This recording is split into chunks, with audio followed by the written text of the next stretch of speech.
Welcome to World Trade Insight. Today, we're diving into a powerful financial trap that's hiding in plain sight on just about every highway in America. The super expensive pickup truck that's being used for a simple office commute. We're going to break down how this massive status symbol could be secretly wrecking your financial future. This quote, it just really gets to the heart of what's going on here with the whole pavement princess phenomenon. It's this idea of a vehicle that looks like it's ready to conquer a mountain, but its main job is really just navigating the Starbucks drive-thru. And that's the idea we're going to unpack today. So let's get an official definition on the table. A pavement princess is basically a truck that has all the capability in the world, but it almost never actually uses it. It's an image, right? It's a costume.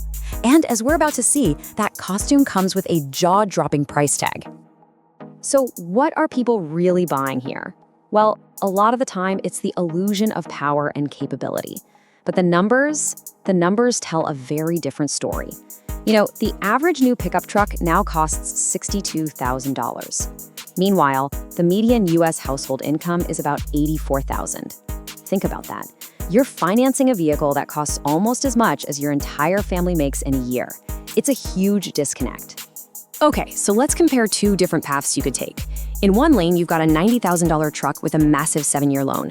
In the other, you've got a super reliable used sedan with a much more manageable 5-year loan. Now, the difference in the monthly payment alone is already pretty shocking, but trust me, that is only where the costs begin. All right, let's really get into this because the sticker price is just the tip of the iceberg. The dealership, they love to sell you on that monthly payment, right? But what they don't talk about are all the other ways this truck is going to bleed your bank account dry. First up, fuel. A truck that gets, say, 15 miles per gallon is going to cost you about $167 more every single month just to fill up compared to a sedan that gets 35. That's an extra $2,000 a year just to sit a little higher in traffic. Next on the list, insurance. You're not just insuring a vehicle, you're insuring a $90,000 luxury asset. The huge replacement cost means your premiums are going to be way, way higher. Let's add at least another $60 to your monthly bills. And this is a great example of a hidden cost. The tires. Those giant, aggressive, all-terrain tires look cool, but replacing a set can cost you up to $2,000. If you spread that cost out, it's like paying an extra $75 a month subscription for tires you probably don't even need. And we are still not done. Bigger vehicle, bigger costs. Oil changes, brake jobs, you name it, it's all scaled up. On top of that, a lot of states tax vehicles based on their value, so your annual registration and property tax bill will be way higher too. Let's conservatively tack on another $180 a month for all of that. So just look at this breakdown. When you add it all up, the payment, gas, insurance, and maintenance, the truck isn't costing you $1,247 a month. The real cost is over $1,700. The total difference between these two vehicles isn't just the payment. It's almost $900 every single month. Okay, and this is where the conversation shifts from what you're spending to what you're truly losing. The real cost of this decision isn't just the money that's leaving your wallet. It's the future wealth you are actively preventing yourself from ever building. I want you to imagine two parallel universes for your money. In Universe A, you buy the truck. You get that temporary thrill, but you are changed to a massive payment. In Universe B, you buy the sedan. And this is the important part, you invest the difference. Let's see how these two universes play out.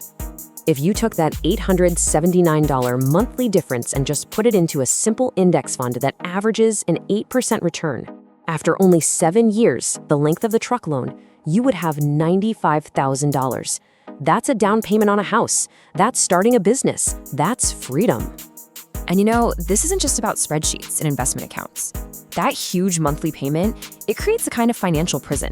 It warps your entire life around its demands, and it severely limits your options. And here's that domino effect in action. That monster truck payment is the first domino to fall. It knocks over your ability to get a mortgage. It eats up all the cash you'd use for vacations. It makes building an emergency fund pretty much impossible. It can even make you afraid to take risks in your career because you can't afford to lose the paycheck that feeds the truck. You become handcuffed to your job. This is the psychological trap right here. The thrill of a new vehicle, it fades really fast. There's a name for it, hedonic adaptation. You just get used to it. But the payment arrives like clockwork. Every single month for 7 long years, bringing all that stress right along with it. So if the financial reality is this bad, why do people do it? Well, we cope by telling ourselves stories. So let's debunk some of the most common justifications people use for buying these trucks and see if they actually hold up to the math. This is the number one argument you'll hear. Oh, it's an investment. It holds its value. And yeah, it's true that trucks depreciate a little slower on a percentage basis, but that is a dangerously misleading way to look at it. We need to look at the actual dollar figures. The actual amount of money you lose is what matters, and these bars make it painfully clear. The truck owner loses $36,000 in value over 5 years. The sedan owner loses less than half of that, about 15 grand. So even though the sedan loses a higher percentage of its value, you lose more than double the amount of actual dollars on the truck.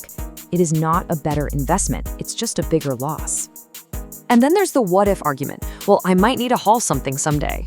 But are you really buying a $90,000 vehicle for a hypothetical task you might do twice a year? The math here is just undeniable. It is so much cheaper to just rent a truck on the rare occasion you actually need one. So if the justifications don't hold up and the numbers are this terrible, how do you win? Well, the only way to win this game is to refuse to play it. The path to financial freedom is often the one that looks the most, well, boring. Here it is, a clear 3-step plan. First, if you're in this trap, sell the truck. Just stop the bleeding. Yeah, you might take a loss, but it's guaranteed to be less than the loss you'll take over the next 5 years of payments. Second, buy a sensible, boring used car. And third, immediately set up an automatic transfer for that massive monthly difference straight into an investment account. So let's go back to our 2 universes, 7 years down the road. The truck owner has an asset worth maybe $45,000 and 0 savings.